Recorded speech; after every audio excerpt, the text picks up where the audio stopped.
Hola, bienvenidos nuevamente a este espacio. Vamos a hablar en este nuevo encuentro de nuestras finanzas personales y de el buen uso del crédito. Primero que nada, nuevamente, entonces les invito a que se preparen el café, se preparen el mate, pausen este video, vayan, se preparen el mate, el café y vuelven nuevamente.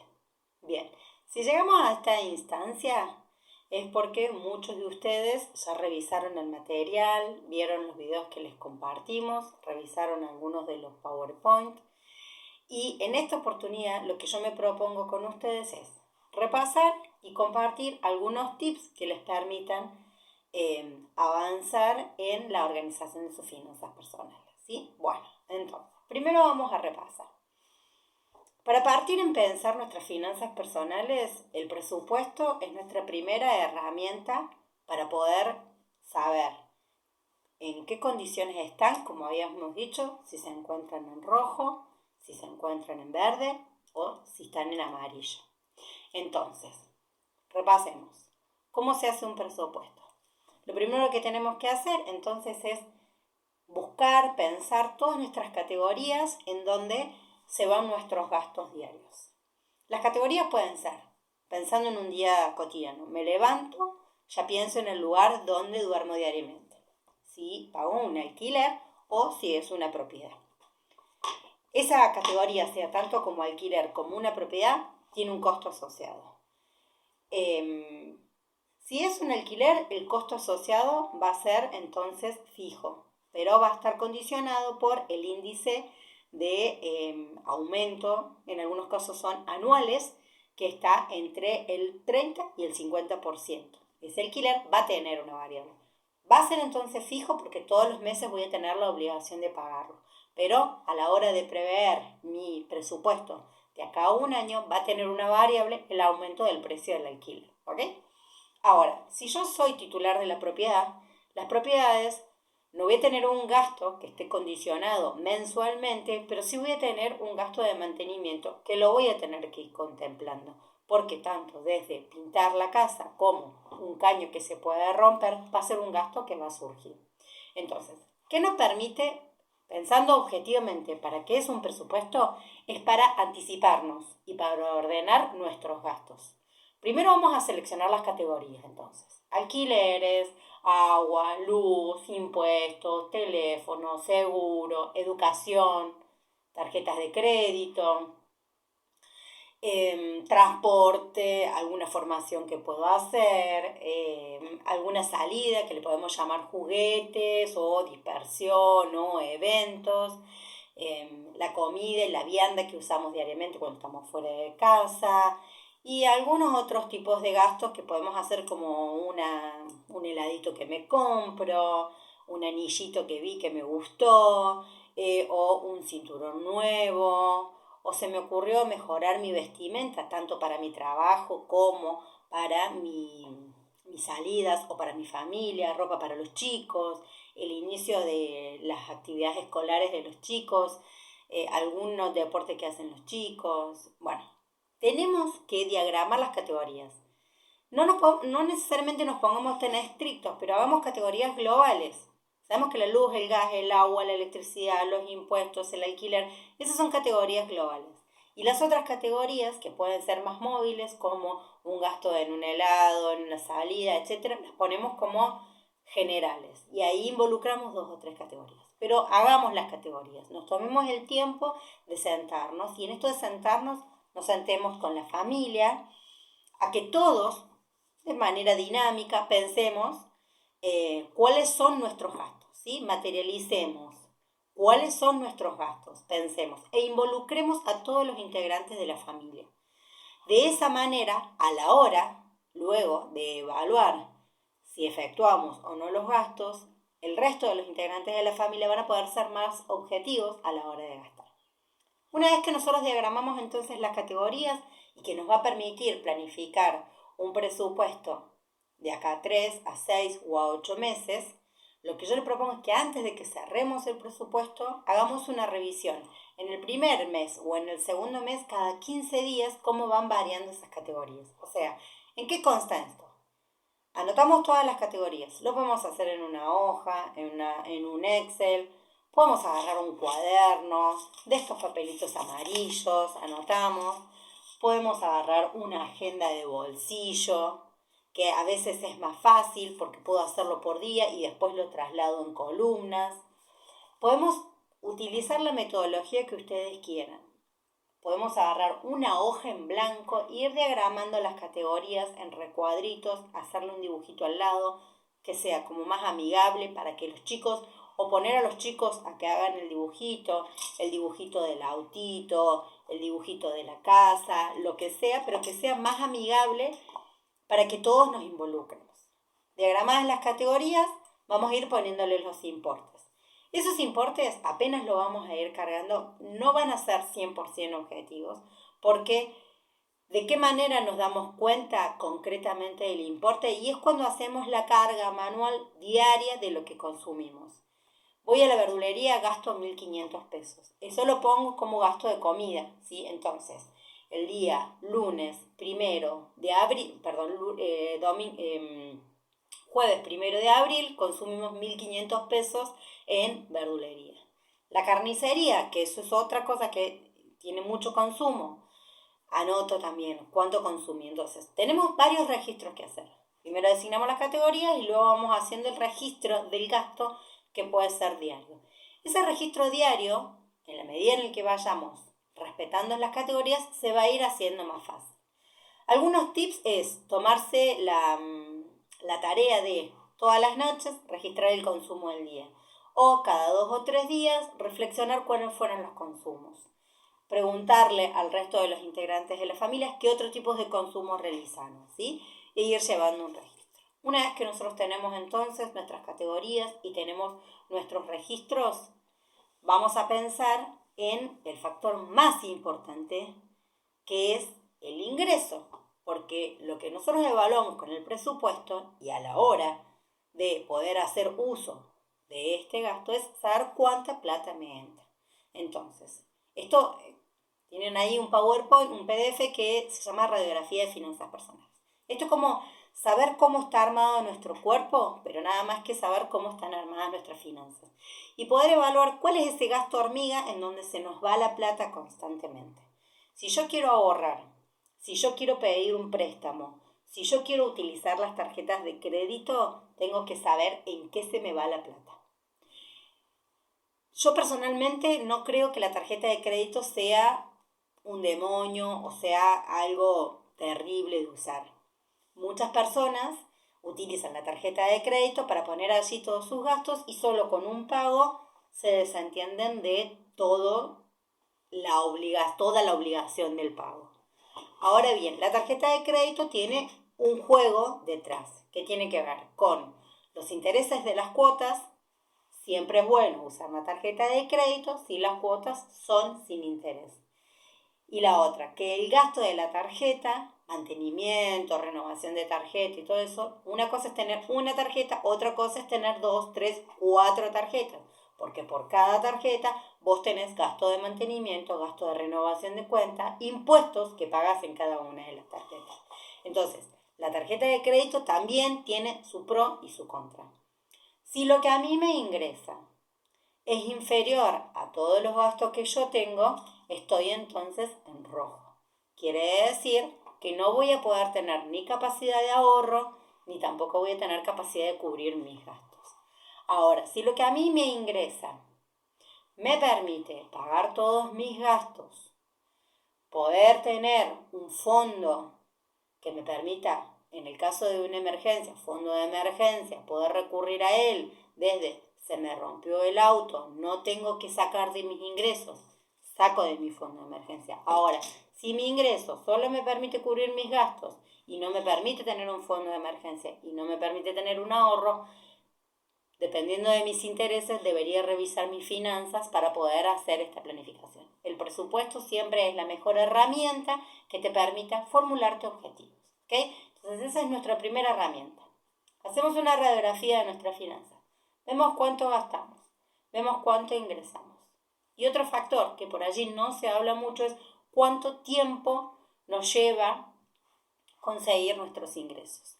Si a nosotros nos lleva todo nuestro día conseguir nuestros ingresos y apenas podemos cubrir nuestros gastos, tenemos que revisar nuestras finanzas, porque quizás ese tiempo que estamos utilizando en invertir en este espacio de trabajo nos alcanza solo para cubrir gastos y no nos permite poder tener ni fondo de emergencias, ni ahorro, ni tener aparte la posibilidad de planificar para que me quede un resto para solicitar un préstamo y cubrir con ese resto el préstamo para cosas grandes como una casa, un auto o si quiero cambiar y tener un auto nuevo. ¿Ok?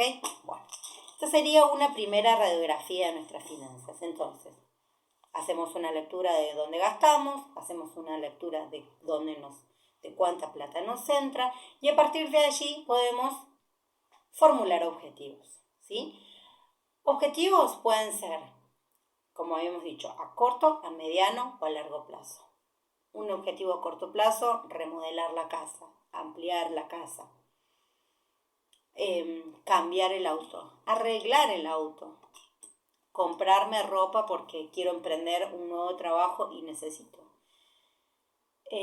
Puede ser juntar la plata para que en el mes de marzo, cuando los chicos empiecen la escuela, no tenga que acudir a la tarjeta de crédito para cubrir esos gastos. Entonces, el fondo de emergencia es un buen recurso. ¿De qué manera logro yo tener un fondo de emergencia? Es separando un porcentaje de mis ingresos, en general entre 1 y un 3% de mi ingreso, en un lugar que puede ser adentro de un libro, adentro de un frasco, debajo de una pila de carpetas, en un lugar en donde no recurra a esa plata, quitándola para tapar otros gastos. ¿Para qué? ¿Cómo hago para no hacer eso? Me tengo que disciplinadamente adecuarme a mi presupuesto y saber que si yo tengo 5.000 pesos destinados para combustible, y eso tiene de bueno, si ese mes, en vez de utilizar el auto con tanta frecuencia y haber gastado 5.000 pesos, logré reducir el gasto en combustible y gasté solo 4.000, pensar que esos 1.000 que me sobraron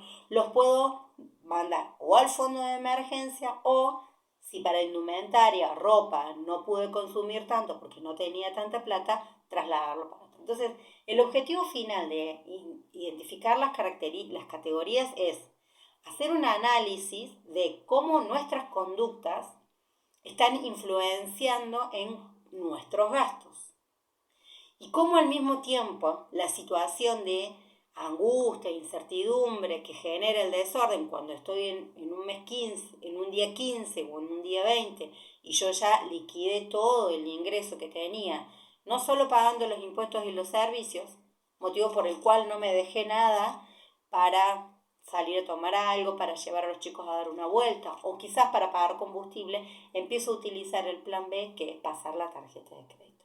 Ordenar nuestras finanzas personales, antes que nada, significa encontrar una tranquilidad personal y familiar. Por eso es necesario que se involucre a toda la familia. Ahora, a la hora de hablar de pensar en el uso del crédito, pensemos qué significa tomar un crédito. ¿Sí? Tomar un crédito significa incorporar en nuestro poder adquisitivo un capital, o sea, pedir prestado, pero ese pedir prestado me significa incorporar un capital grande a mi poder adquisitivo, que por otro lado se traduce en una deuda. Esa deuda, para nosotros, va a significar condicionar de nuestro ingreso diario un porcentaje para el pago de la deuda.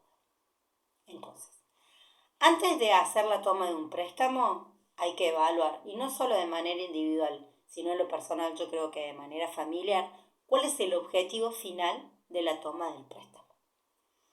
Si la toma del préstamo significa tomarlo para comprar un auto que automáticamente cuando yo lo saco de la concesionaria pierde su capacidad de valor, entonces personalmente yo te diría que no es una buena instancia de inversión. Los préstamos acarrean una obligación de pago intereses que están asociados, o sea que del monto que yo solicité no voy a pagar el mismo importe. Esos intereses actualmente rondan entre el 60 y pico por ciento, sobre todo en los préstamos personales, y muchos de ellos están asociados a un índice porcentual que se llama UVA. Ese índice UVA es un interés que está asociado a muchas variables. Se llama coeficiente de inflación, es índice variable que está asociado, está asociado al SER, que es otro índice variable, que no solo está asociado a la inflación, a la variable del dólar, sino que también estaba asociado a la variable del precio del metro de construcción. ¿Qué quiero decir con todo esto? Los préstamos nos permiten hacer grandes inversiones y grandes adquisiciones de bienes que seguramente con nuestro ahorro diario no vamos a llegar con el paso del tiempo a lograr ahorrar la plata suficiente. ¿Sí? En eso estamos de acuerdo. Pero si eso significa que yo voy a tener que condicionar mis finanzas personales, voy a tener que condicionar mi vida cotidiana y voy a tener que condicionar mi estado de salud, no solo física, sino psicológica, para lograr adquirir ese bien, tengo que pensar en otras estrategias para lograr incorporar ingresos a mis finanzas. Esas estrategias pueden variar entre reducir los gastos o generar en algún otro tiempo que me quede, no necesariamente en el mismo espacio de trabajo, un emprendimiento que me genere otro ingreso. Entonces, si yo voy a pedir un préstamo, primero tengo que pensar a qué lo voy a dirigir. Me tengo que leer todas las condiciones a las cuales y todos los requisitos a los cuales voy a firmar a la adquisición. Voy a evaluar concretamente qué intereses tienen, de qué manera afectan esos intereses a mi sueldo y a mis finanzas personales mensuales. Y al mismo tiempo voy a evaluar cuánto tiempo voy a demorar en estar endeudado para pagar ese crédito. ¿Sí? Y si esa inversión me va a generar más gastos o me va a generar alguna rentabilidad que con la rentabilidad que me genere me flexibiliza pagar un préstamo. ¿Sí? Por ejemplo, personalmente yo en su momento, hace muchos años, pude adquirir un préstamo personal que tenía una tasa subsidiada por la provincia de un interés fijo en un préstamo hipotecario, que quería decir que mi propiedad que había adquirido no era mía, porque una hipoteca es poner mi casa como bien de valor ante la adquisición del préstamo. Ese préstamo que yo adquirí a un interés fijo era menor que el índice de inflación, ya en ese momento. La inflación afecta a todos nuestros productos, afecta los productos, los impuestos, nuestros consumos y también afecta nuestro sueldo. Ahora, como era menor el interés y era seguro que al año siguiente el índice de inflación, lamentablemente en nuestro país, aumenta, con el paso del tiempo, por más que yo solicité un préstamo hipotecario en 20 años, lo que iba a ir sucediendo con ese préstamo era que lo que yo invertí, que era la compra de mi vivienda, con el paso del tiempo iba a aumentar el valor de mi vivienda. Al tener un interés fijo y la inflación subir, mi sueldo iba a absorber ese monto de cuota mensual que a medida que pasara el tiempo iba a afectar menos lo que yo tenía que ir poniendo. Entonces yo adquirí un préstamo que en un principio me significaba disponer de mi sueldo un 5% para hacer el pago de la cuota, pero pasado ya el año o los 2 años, yo ya en vez de disponer el 5, empecé a disponer el 4, empecé a disponer el 3, empecé a disponer el 2, hasta que pasado los 15 años, que es como ya hoy realmente, ese importe no representa ni el 0,2% de mi sueldo actual. Entonces, a la hora de pensar en la toma de un préstamo, no hay que tomar decisiones aceleradas ni atolondradas. Siempre es importante dirigirse a la entidad financiera y pedir el asesoramiento, evaluar todas las posibilidades del mercado y evaluar a qué objetivo yo voy a dirigir entonces esa gran inversión. ¿Sí? Bueno, se nos hizo largo este video, espero que a ustedes les haya sido útil toda esta información. Les propongo que sigan avanzando con el material y que tienen que realizar un trabajo práctico para poder aprobar la asignatura y también tienen que aprobar el examen de múltiple opción. O sea que dispónganse a leer el material, tómense el cafecito, tómense 1, 10, 5, 10 cafecitos los que hagan falta o los mates que hagan falta, pero dispónganse a leer el material y mucha suerte y cualquier consulta estamos a su disposición para en los foros. Gracias.